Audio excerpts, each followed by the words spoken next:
There are some people who have impacted on our ministry by the gift God has given them and the way they share it with others.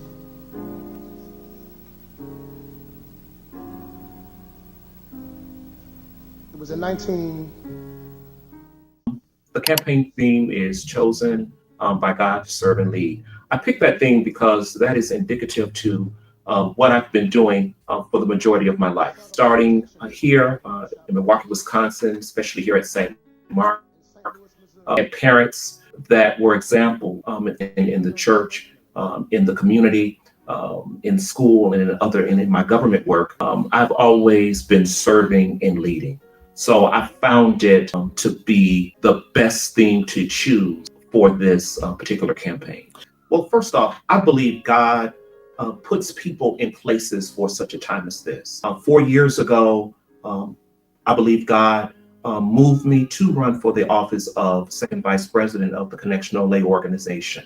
I went into it believing that I was the best person for the job, but I also went into it believing that if God says yes, I will do it. If God says no, it may be not right now. So 4 years ago, I did run. I did not get elected. However, I was not defeated. I knew that God had something greater for me to do. And within those past 4 years, I've had experiences doing other things in the life of the church, doing things in the life of the Milwaukee community and for the state of Wisconsin that would have me more prepared for such of a position right now for second vice president. The thing about the Lay organization, it's been about 16 years that it's stated that the role of the second vice president is to be in charge of strategic planning and organizational effectiveness. Over that time period, we've had second vice presidents that have started the process. One of the most recent second vice presidents, Attorney Star Battle, put together a resource guide for strategic planning. So I believe that if elected, I can take it to from a theory to actual action. Any organization needs to have a strategic plan. That is a part of continuous development and continuous improvement. One of the challenges for the Lay organization is to take the strategic plan and move it into reality. We're good at talking theory, we're good at presenting theory, but how can you apply it? So in the role of second vice president, my hope is to be able to move a strategic plan that's approved by the body of the Lay organization and that we can apply it not just at the connectional level, but at the Episcopal District, the conference, and the local level of the Lay organization. In the Young People's and Children's Division, I started in the YPD right here at St. Mark Church as a mother-son being brought into the YPD. Surprisingly, it wasn't something that I wanted to do. My mother brought me. She first asked, well, don't you want to go to a YPD meeting? I said, no.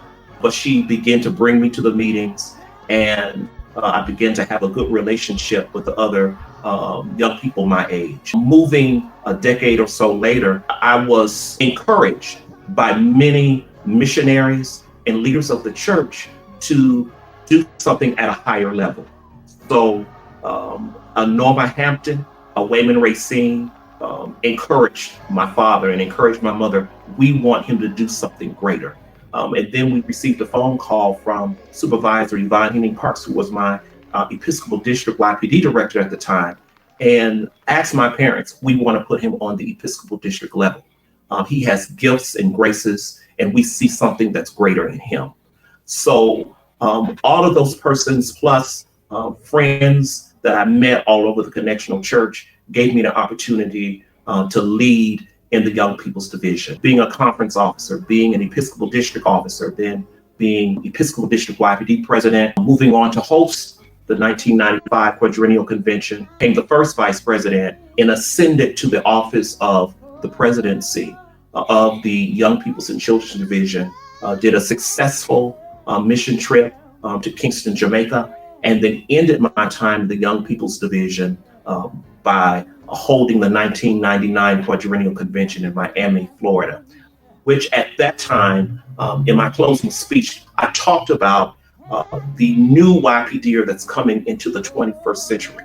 It's not a typical YPDer where their mother and their father was active in the church. It may be a YPDer that's just coming off the streets, and their parents may not be in church. And we have to be able to mentor those young people and hopefully not just bring in the young person to Christ, but bring their parents in to Christ. As I was leaving that role, I did the Young Adult Network. Bishop Cousin came to the 4th District, appointed me to that role. I served in that role for about 2 years. And then the Richard Allen Young Adult Council presidency came into being. I served in that role for 3 years to help young adult ministry be a part of the overall church. But you could be a part of ReAssess, be a part of the missionaries, or the lay organization, or part of Christian education. Not where it's in a vacuum, but it is something that we need. We need young people. We need intergenerationalism throughout the entire church.